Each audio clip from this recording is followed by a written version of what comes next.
Lisa, how are you? I'm great. Thanks. How are you, Brett?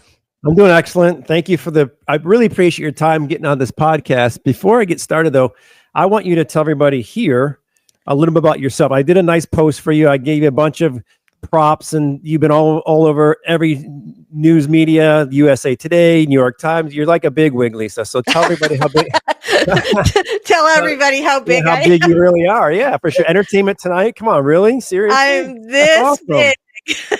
Thank you very much. I mean, I've been doing this for a while. My very first book was a dating advice book, and so I did a lot of media around that.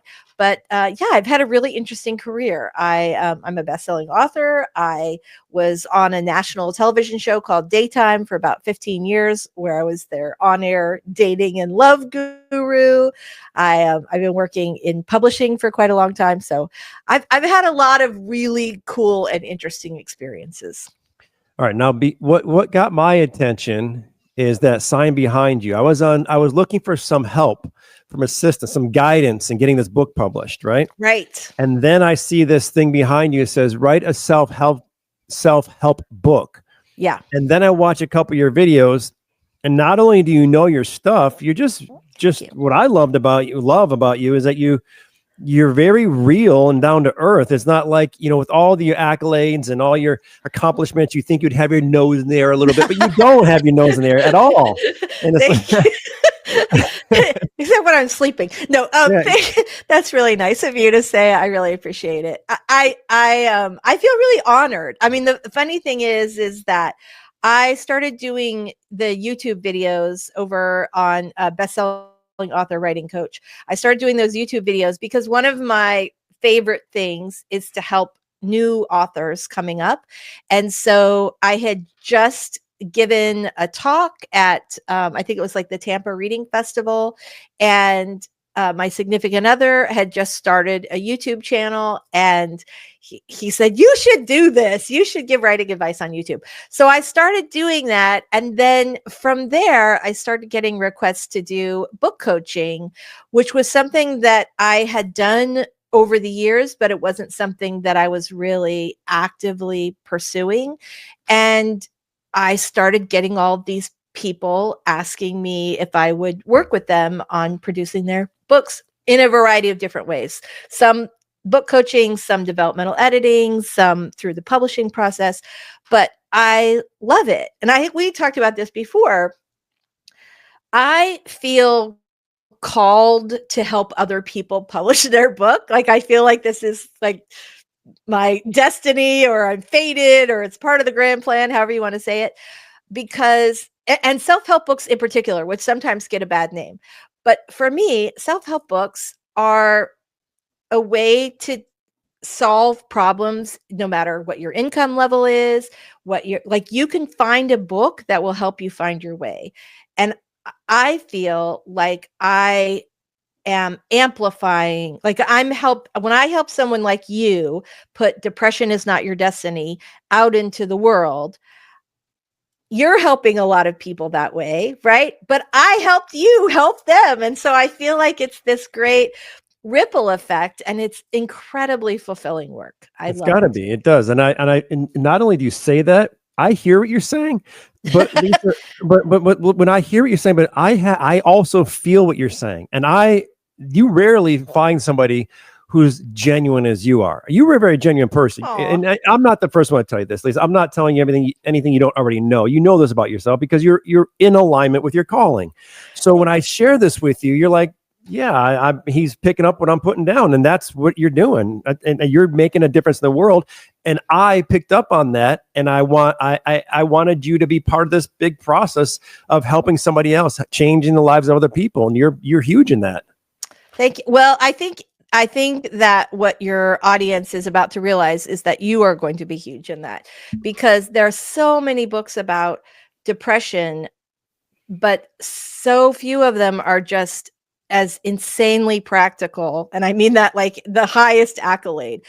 This book that you have done is so practical and so helpful, and it's really clear that it's coming from someone who has experienced being in bed and it feels like too much energy to get up and eat or take a shower. And like, that's just that, like, that feels like too much to accomplish that day. And so I think just that you have such an inspiring story of how you got yourself out of depression and all the various things that you tried. Your book is so practical and I love it. And that's the thing, is like my whole client list is filled with people who want to make a difference in the world. And I cannot tell you like how well, I can tell you it's incredibly inspiring. It's That means incredibly a lot. inspiring. And that was my intention. I could have made that book, like I said, we could have gone on and on. I could have taken a couple of years to write the book, made it a 300-page book. I just said, look, I know where I was when I was in debilitated state of debilitating depression, paralyzed anxiety, suicidal ideation, chronic insomnia, and PTSD. The last thing I wanted to do was read a big 300 pages big book. I mean, I was fighting to keep my ass alive and get through my days, just showering, getting out, just getting going. And I didn't want to sit down with a big ass book. So I said, what would I have wanted in my darkest hours? What would have helped me take a small bite of that sandwich, just enough to give me a sprinkle of hope to turn the next page, put my next foot in front of the other, and eventually get out of this state of depression. That's what this book is about. This is for the people, anybody who's in a state of depression does not have the energy or the wherewithal to dive into something so overwhelming. Right. And it feels that way for anybody who's ever struggled with depression or anxiety. It feels completely overwhelming. It feels like like tasks that everyone else is thinking, oh, no big deal. Or I'm hungry, I'm going to get myself a sandwich, that you can't even fathom that somebody could be lying in bed, like trying to gather up the emotional resources to just make that happen. And I said this before. I don't know if I ever shared this with you. I don't know if it's in the book or not, but I got hit in 2019. I've had a Ford Explorer for a few years prior to that. My punch pad was 55331. I could do it with my eyes closed. When I got hit with this is no joke. When I got hit with depression, there were times, more than I can count, that I could not open that car door with the punch pad. That's how shot my brain was. It was shut down. Yeah. There was no sleep. Simple arithmetic was a chore. Yeah. So again, going back to my intention of this book is that I KISS, KISS. Keep it super simple. This is your first step towards healing, right? It's inspirational. I don't want anybody to be overwhelmed. Really, so thank you for helping me put that together. I felt like here's what it feels like. I felt like I came to you with this box of puzzle pieces, right? And I knew what the cover looked. I knew my idea of it. My imagination saw what I wanted the book to look like. And I said, Lisa, help me put these pieces together. And you did exactly that. Thank you. Oh, I'm blushing. Thanks very much. I love it. Yeah, that's absolutely fantastic. It's going to make a difference in a lot of people's lives, I think. And that is, it just makes me happy to help in any way with that. But I also think like there are so many, I mean, we've talked about this before. I've suffered from depression myself at times, my significant other, my kids, like I have a lot of folks that have been dealing with this issue for a really long time. So it really resonated for me as well. So yeah. I appreciate that. And I'm going to toot your horn for you because you have seven figure authors. Is that what you said? Yeah. So I think when I was starting to do book coaching, I love this story. It's one of my favorites. So this woman messages me on a Sunday night and says, I know this is a big ask, but I just watched your video on how to structure a self-help book. And I have a conference that I'm speaking at in 11 days or something, like 11 days. I have 11 days to finish the book. I think she was speaking at the conference in like 14 days, but she had 11 days to get the book finished. And can you help me? And I am insane, I think, in some ways, because I love a big challenge. And I had never done a book in 11 days before. And it was based on a conference talk that she had already given. So it wasn't like she was, coming at me with a sort of vague idea. She already had some organization and had some idea of what she wanted to say. But it turns out that this author is this 7-figure romance author, Theodora Taylor. And she wanted to write a book about a nonfiction book about her particular approach, which is called Universal Fantasy. And it was a really innovative idea. And long story short, we get the book done in 11 days.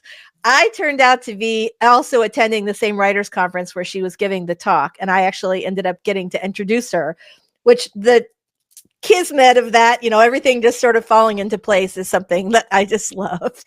But she started recommending me at that conference, and that book became huge. Like, you could not go to a writing conference for the next couple of years without hearing people talk about butter, which was a big idea from the book, or universal fantasy. Like, this book just took off. Mm-hmm. So after that, Theodora tells all of her other 7-figure romance buddies that that she had worked with me to finish her craft book, and then all of a sudden, I ended up with all of these awesome authors who are like just killing it.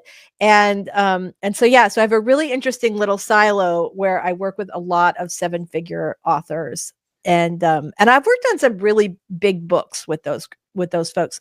But the other thing that I really love is that, so as much as I have like this group of clients who are all millionaire authors, I also work with a lot of people who are just starting out. They are like trying to build a business, like you, right? They have an idea, they want to build a business around a book with a course and workbook and, sort of practical things to help people accomplish the area that they are experts in.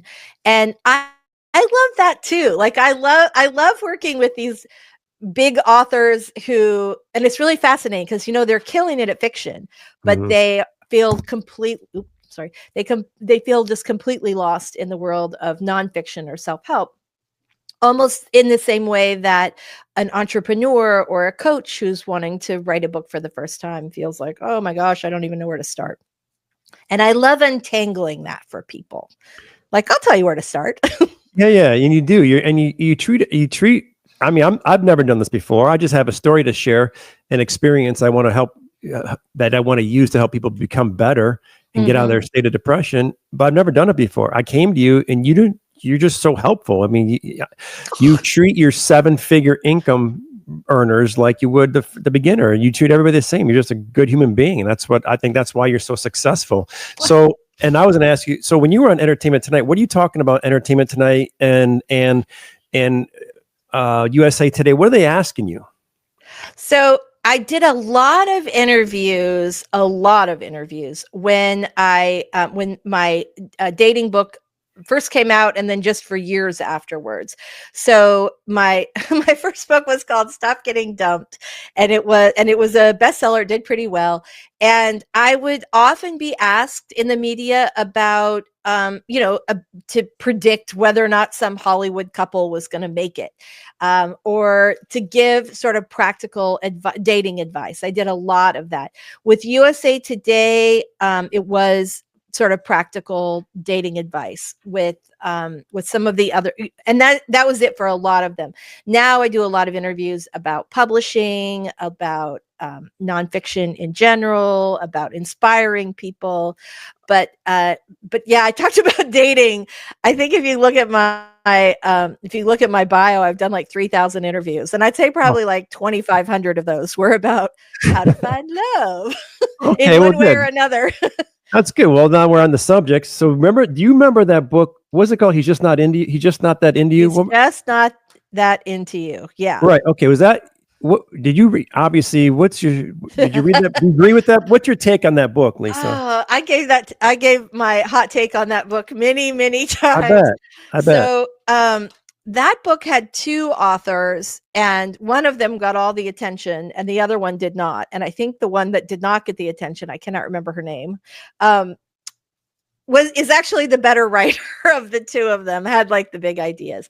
I think there was some things in the book that were really helpful and useful, and I think there were some other things in the book that were not so much.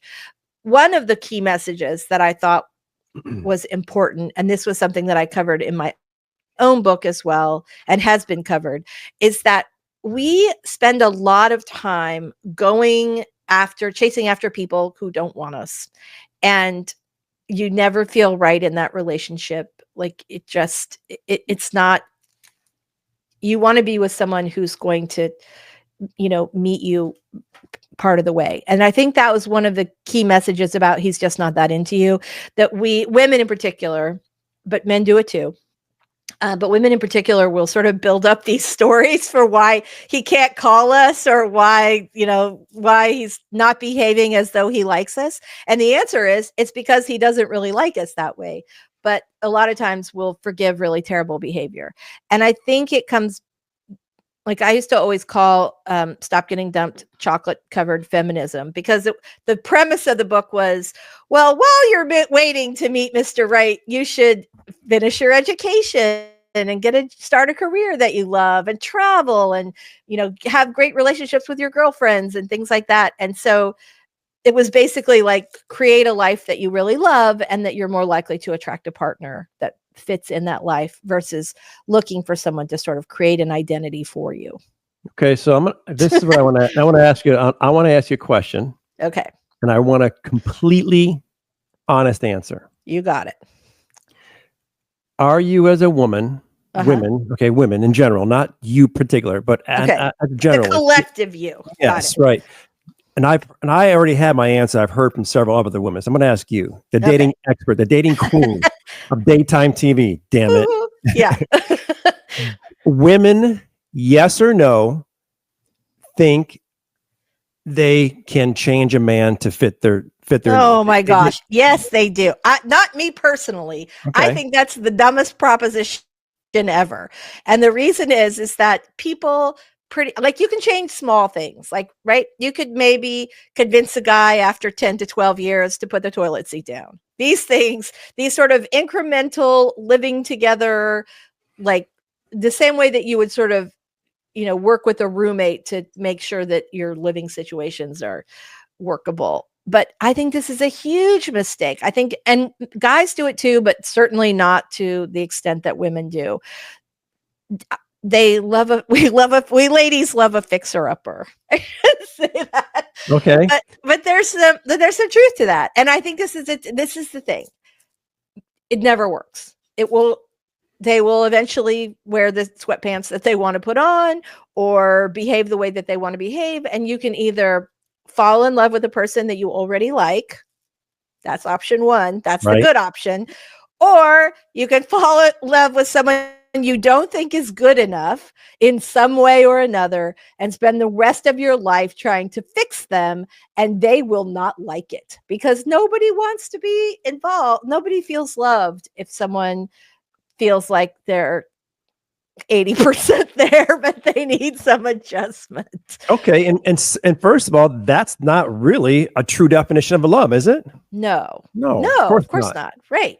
So then the follow-up to that is, okay, I see a lot of this on social media, and this may rub somebody the wrong way, make them a little uncomfortable, but I'm asking the dating expert about this question. So I'm going to put it on you. They get pissed. I'm blaming you. Okay. So I'll take it. I see a lot of this narcissist post about how what that person did, or what she said, or how poorly they treated you. Okay. Yeah. Now, did they get themselves in that situation because they felt they can change that person? It didn't work out. That person was at a different level and wound up being a narcissist. And then in that process, because they didn't see the red flags that were popping up, they ignored the red flags, thinking they could change that guy or that woman, that person. In that process, they got hurt and burned. Yeah.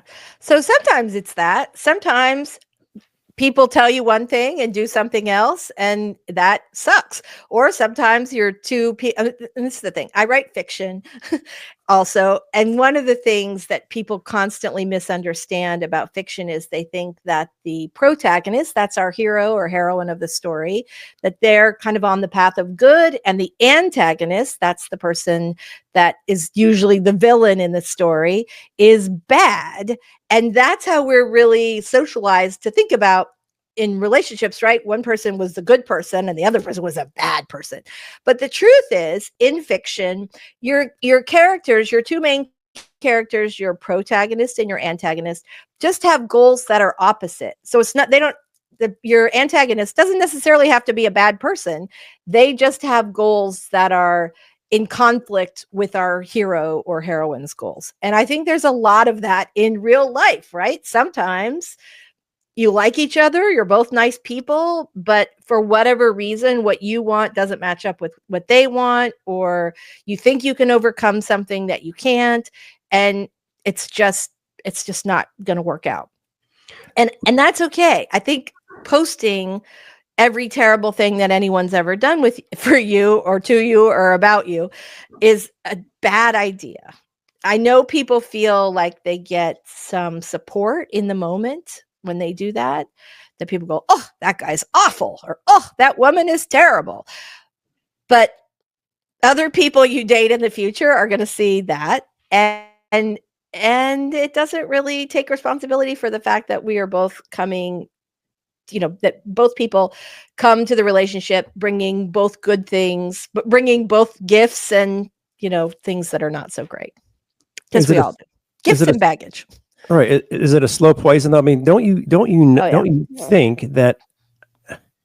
And again, I'm using I guess the example is, oh yeah, I'll overlook that.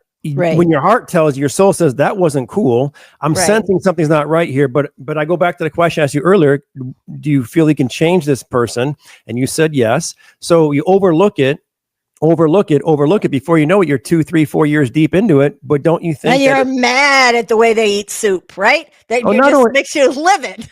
Yeah, not only that, I'm talking about the ones who intoxicate your lives. I'm talking about who mentally fuck with your head, abuse you, physically, verbally. I'm not physical. Okay, mentally, emotionally abuse you. That's what this whole narcissist thing about. Like, I feel for that person who got hit with that. I really do.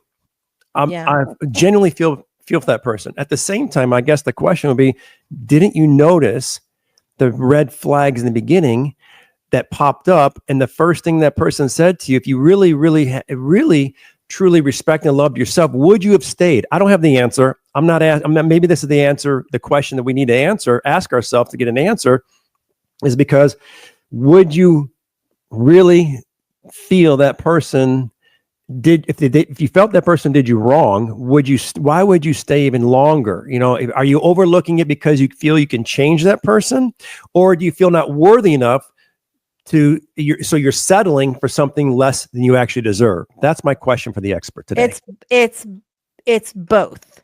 It's both. Sometimes you think you can change them, and sometimes you think they're so great, except for this one thing, I can overcome it.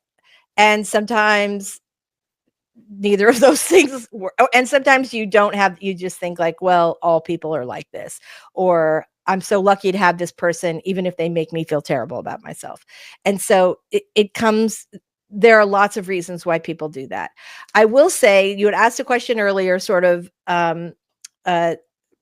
hypothetically, and that is like, do they just, are people, when they first see those red flags, just thinking, oh, I can change the person and the answer to that is no, they're not thinking. In the first 3 to 6 months of a relationship, your brain is so soaked in hormones, serotonin and oxytocin, and you're not thinking at all. You're just, it's a whole chemical thing that's happening. You are not thinking at all. And I imagine that this is Mother Nature's way of just getting us together and making sure that the species continues.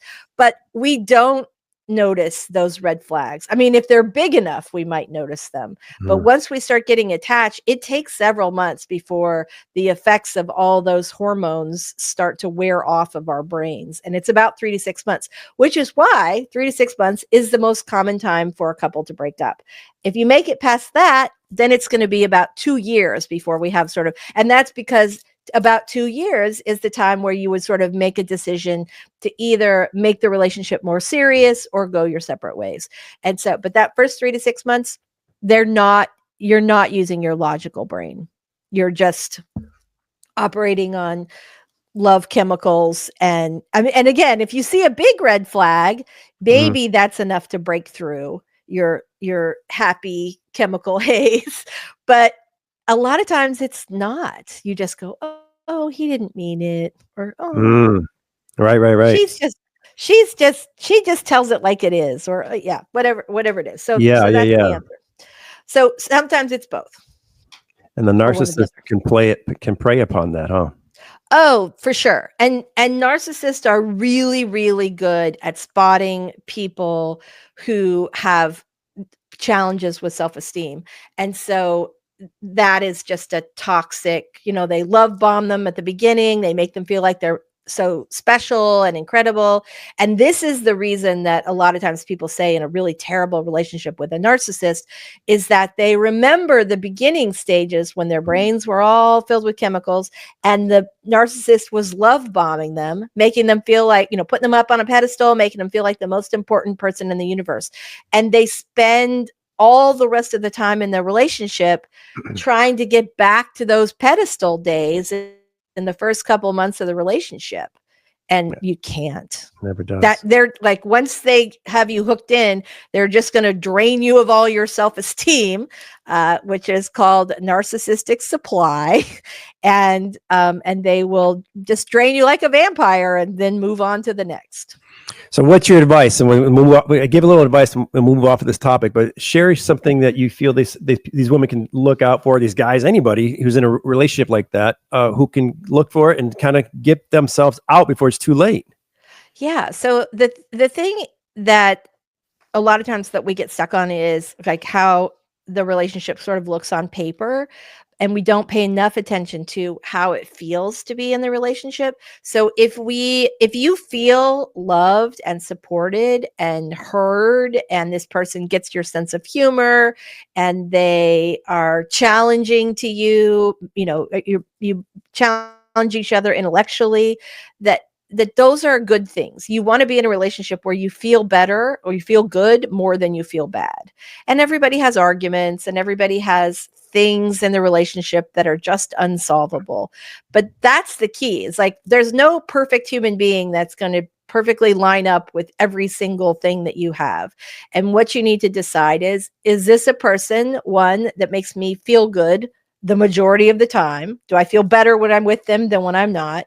And the other part of that is that we want to make sure that we are, staying true to ourselves, and that we and this is the biggest thing. There will be things about this person that annoy the crap out of you. Mm-hmm. Can you just be okay with them being that person? Right. Like, that's it. You have to just be okay. Like, no, is this the way I would raise my children? No. Is this, if I could conjure up somebody, in Hollywood, have this exact perfect person, right? Then yes, I would probably eliminate the soup slurping or the, I don't know, putting their toenail clippings under the couch or whatever else they're doing that's annoying the crap out of you.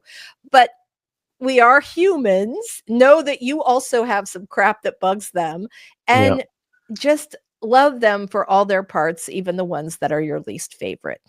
Guess what's coming next? AI. AI is coming next. You can start creating your perfect ideal match. That's your next book, Lisa.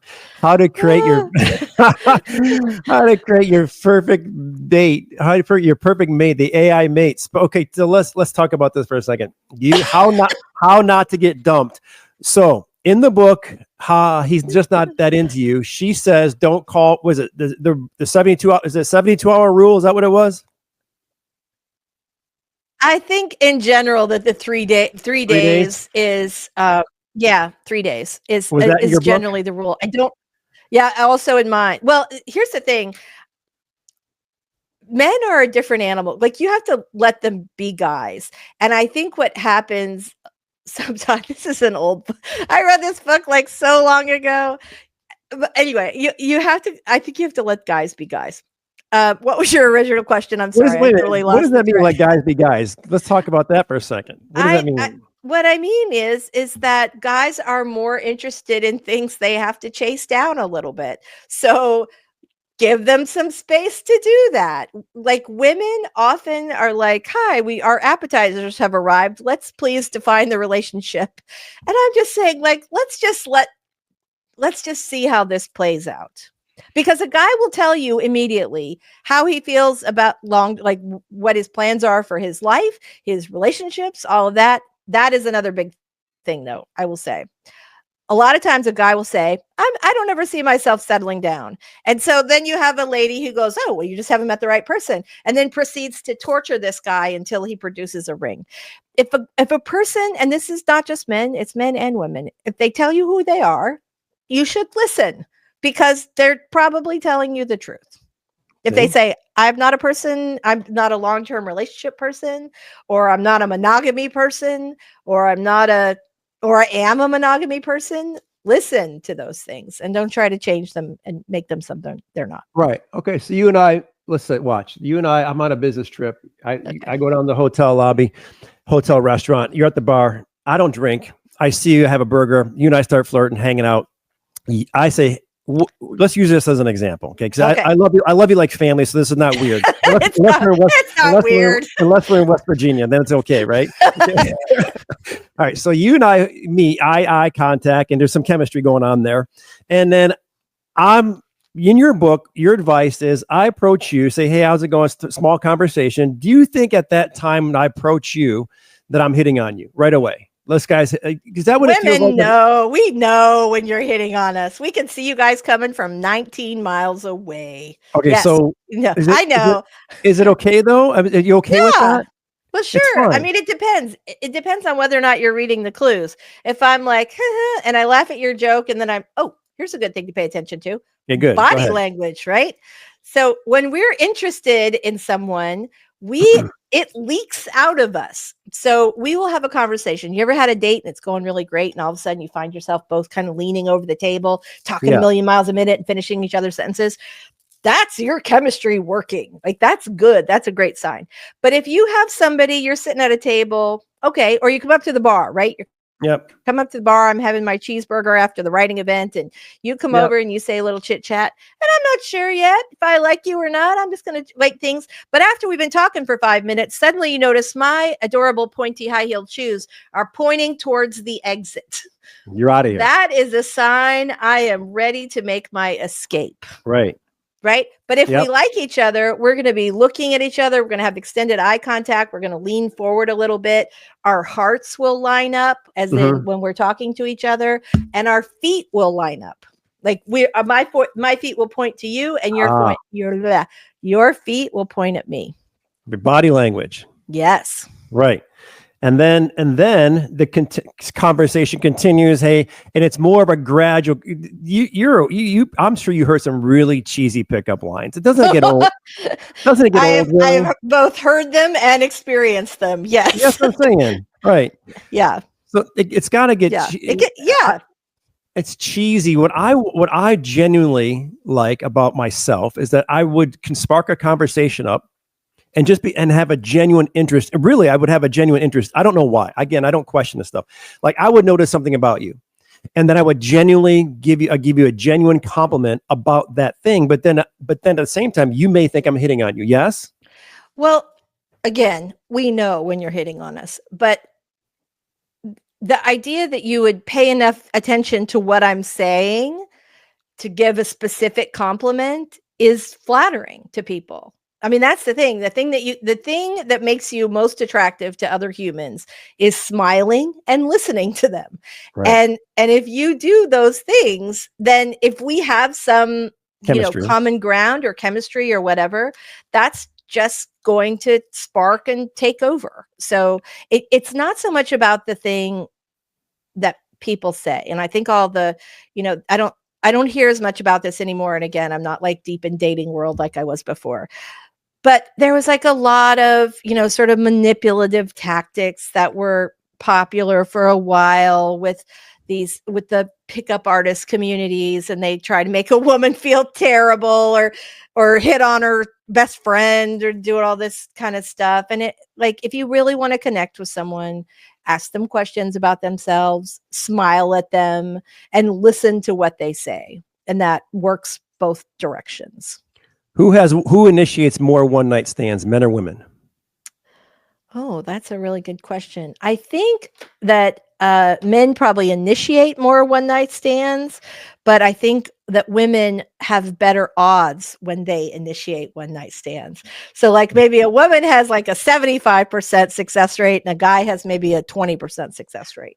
I gotcha. Okay. Well, I'm not going to flex on myself. I'm going to leave that alone. But anyway, anyway, well, that's a whole other interview. You like that? No, it just cracked me up. So, do you have women that come to you and specifically ask you for dating advice to this day? Yes, because I was in it for such a long time. So even though I'm not, I don't do the daytime show anymore. I mean, I do it occasionally, but not every week. And I'm not writing any more dating books, but I did it for such a long period of time that I do still get some questions and some interviews about it. And the other thing about it is I'm a person, if I sit down in the airport, someone will sit next to me and start telling me their problems. And that has been true my entire life. My mother is the exact same way. Yeah. She is like, within a couple minutes of meeting you, people just feel comfortable sharing. And Right. I feel very honored by that. But I also, wanted to give them good advice. And so when I think about that, the answer is yes, I still get some that way. I don't get as many professional calls anymore, just because there are I haven't done this for a while, and there are new people coming in all the time. But yeah, I still have reporters that I'm like their go-to person on deadline for a quick dating advice call. So things like that. Yeah, and with the social media as huge as it is right now, don't you think I mean, as human beings, isn't it difficult? I mean, literally, Lisa, it's like this. It's a Yeah. click, swipe, and delete. Yeah. That's the mindset. How are your people, your readers, your friends? How are they your single friends and in the world right now? Looking from the outside, looking in, it seems like it'd be very challenging right now. I can't even imagine. So one of the places that I still talk to a lot is a show called the Mike and Mike Show on TalkSport, which Mm-hmm. is a really big sports show in the UK. Yeah. And this is a question that they asked me in the pandemic, right? How are you supposed to date in the pandemic? And the thing is, in this sort of post-pandemic world, things have in some ways gone a little bit back to normal, but in other ways have not. People are a lot more likely to have their first date over Zoom than they were before the pandemic, which, you don't get that chemical reaction Right. over a Zoom call. And so it is harder. I think the world is more challenging. People are more polarized than they've ever been before. It feels, it's, I think people give their dates less of a chance to connect. Like 5 minutes into it, if you're not Mr. or Miss Perfect, we're already, scrolling under the table or, Yeah. making our escape. I do think it's more challenging. And I think people have less of an attention span. They don't have the patience to give somebody the length of a dinner to say, are you a person I might like to get to know better or not? Because they know there are 7 million new matches for them, on the app. So I think it's a lot of challenge, and people have a hard time connecting anyway. Right. So the question now becomes, where's it going? I mean, because do people really want the connection? Do women? You're a woman. I mean, you have friends. You have single friends. I do. Okay. Tell everybody this. Your single female friends right now. What's their biggest challenge in trying to find Mr. Right? What does that look like? I think it's that nobody likes the dating apps. They feel like it's like looking for a job. It's emotionally draining and disappointing. And I think that's a big challenge. And I think that they feel in the same way that daters have felt for all eternity, which is basically that there's nobody good left. And that's not the case. There are good people out there all the time, but they are hard to find. And sometimes the person that fits up with you is is elusive. That it's more challenging. I think, even though we have all this technology to help us, I think that it ends up being more challenging to make these connections. Do they want Do you think they really want, or what do they want? They want somebody to spend eternity with, or they want somebody to kind of just be there in their life as a compatible, like really honestly, you and Mike, your significant other right now. Okay. Yeah. You've been together how long? 10 years. 10 years. Yeah. I'm going to create a little scenario. Let's say you and Mike decided, hey, we're going to go our separate ways. Okay. Okay. So what does Lisa do? Does Lisa go out looking for somebody else right away? What do you do? No, Lisa doesn't do that. No, I think it depends on the person. I think there are some. You go back to you. What do you no, what would you do? I don't. I'm like so self-contained.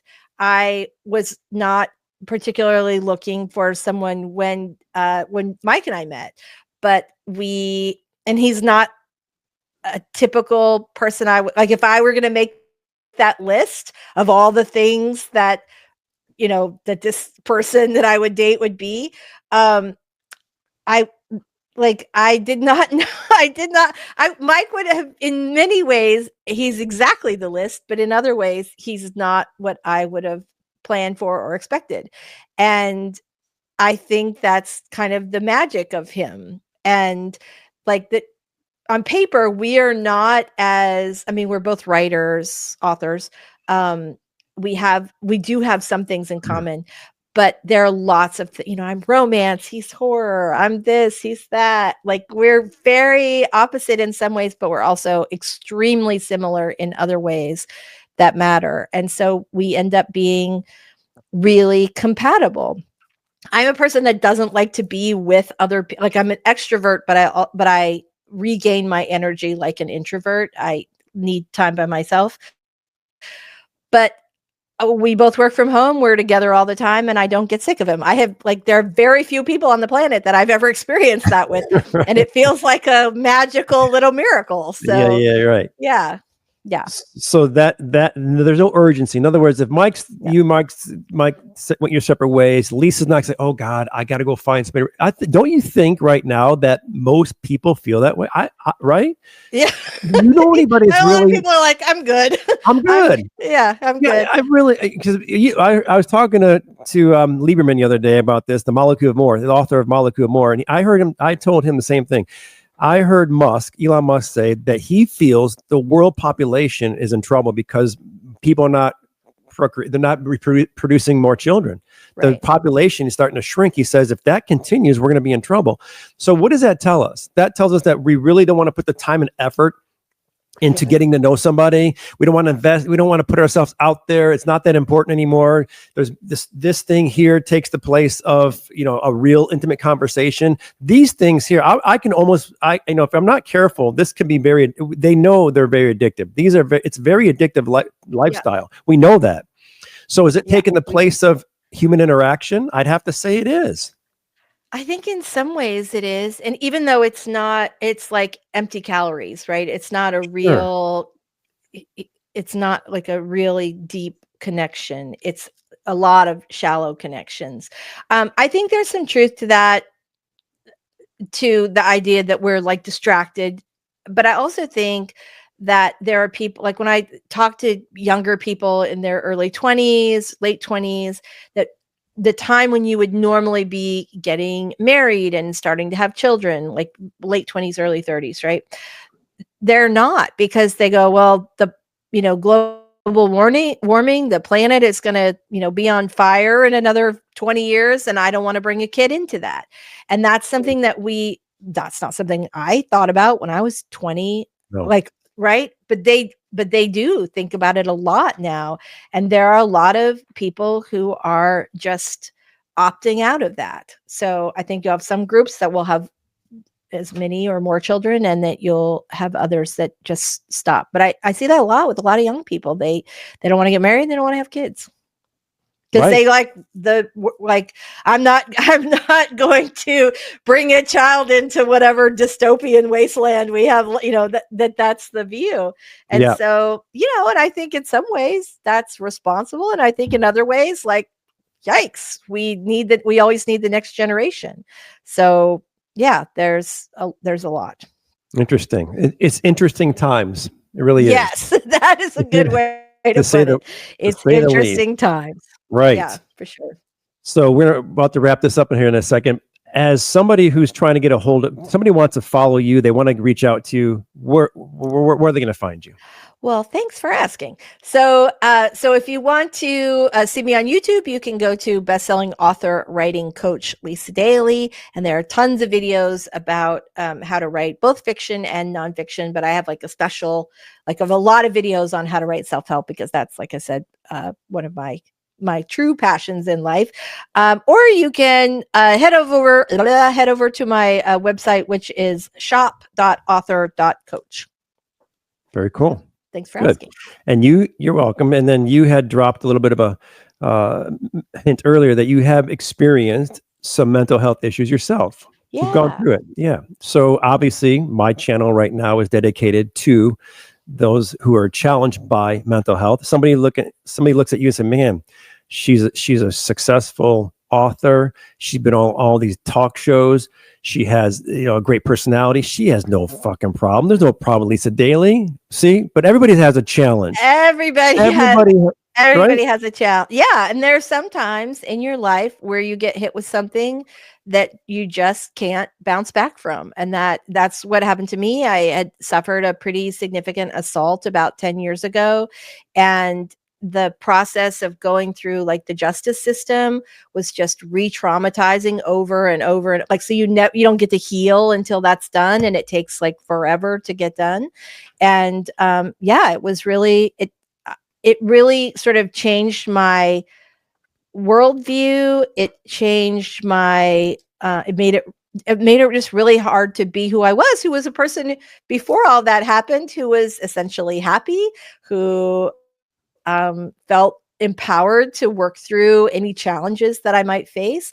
And after that experience, it took me like a really long time to get back. And the biggest challenge, I think, was that I would make a little progress and I would start like feeling okay again and all that. And then I would have to go back to this, to go to another court thing. And then nothing would happen or something bad would happen. And then you're like, oh, or the lawyer, you have all this stress about experiencing that again.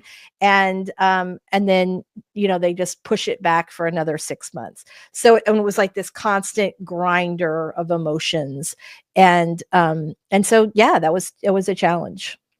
So in that challenge, did you say to yourself, did you hear the voice, like, I can't do this anymore? Like, I'm at my wit's end, and I just did you start losing some faith along the way somewhere in that process? Absolutely.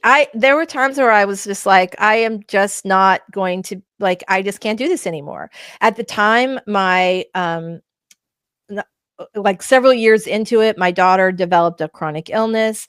And so I was, and so that like is a big, has a lot of emotions and is a big challenge, because you can't just stop. Like if they're sick and you got to take care of them, you can't just take a day, even if you're completely burned out and you need it, because you're a parent. And so, that's a really big challenge.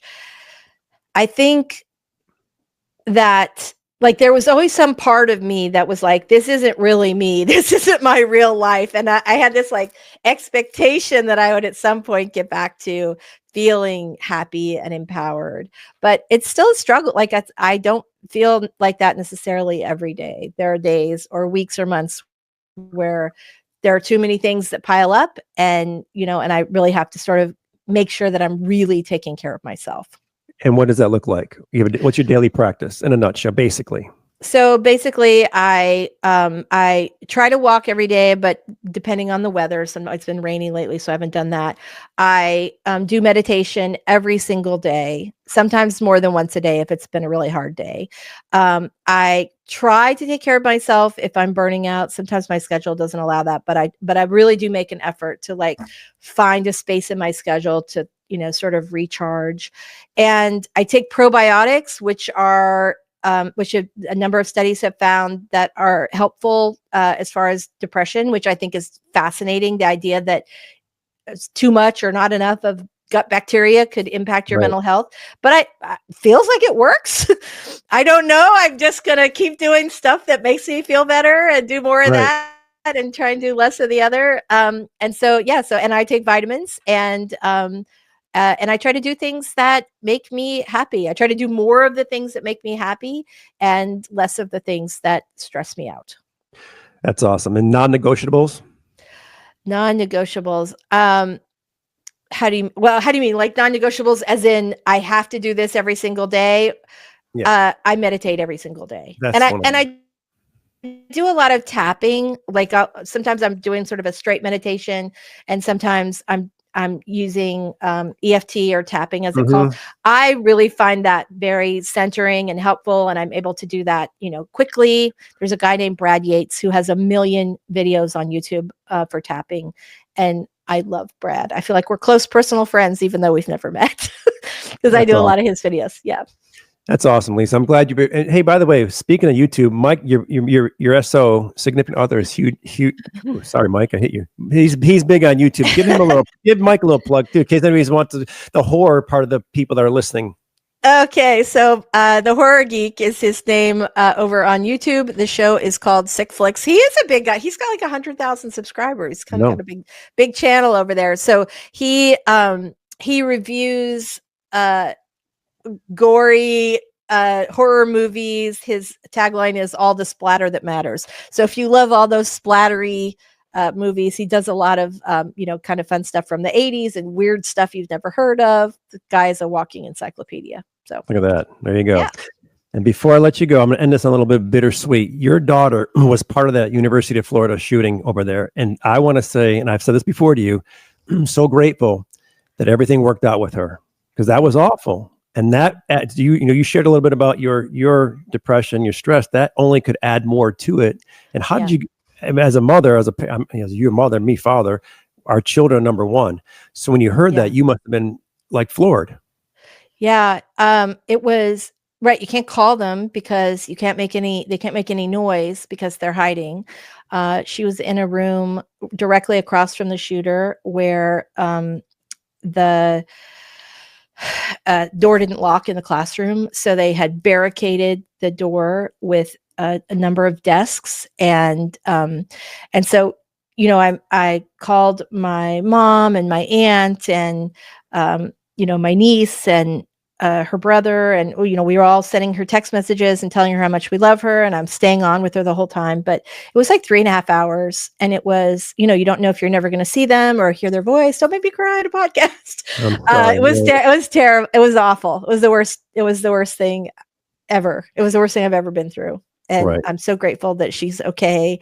And I feel terrible for the other students that were not, and the two gentlemen who lost their lives. It was awful. So, and that's it. Yeah. Go ahead.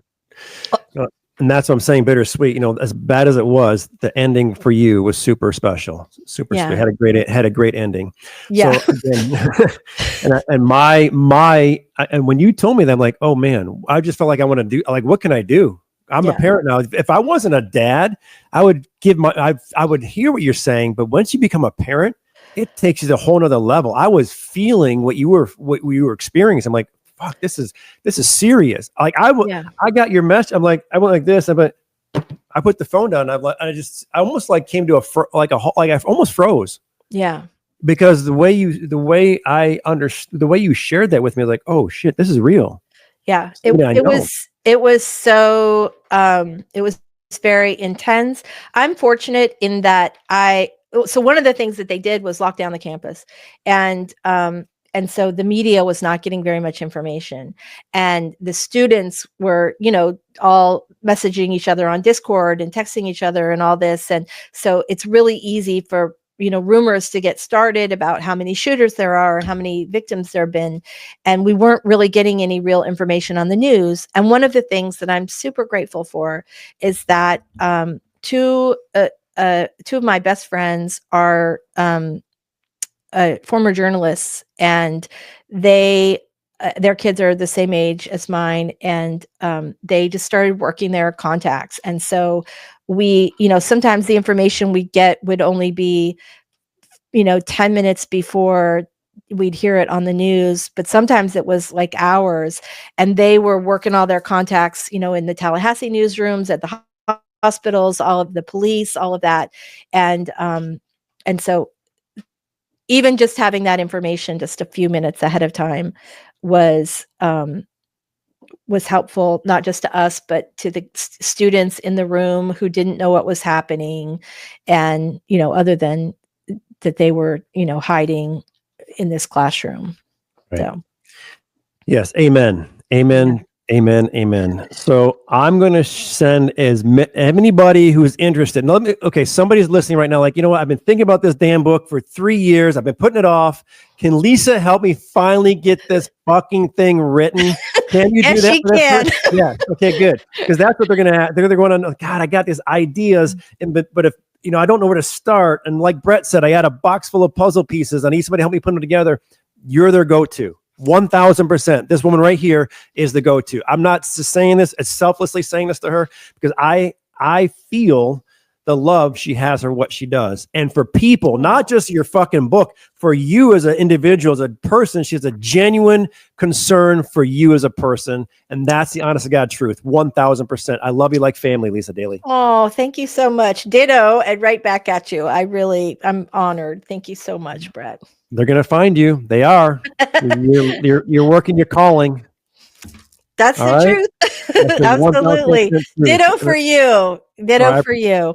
Yeah. I appreciate you. And we're going to do this again. Because once this airs, there's going to be people who are going to want to know more about you. And we're going to have you come on and share periodically. Okay. I'd love to do that. Thanks so much for having me. All right. Enjoy the rest of your day. Thank you so much. Thanks, Brett. All right. Bye, you guys. Be fucking bold.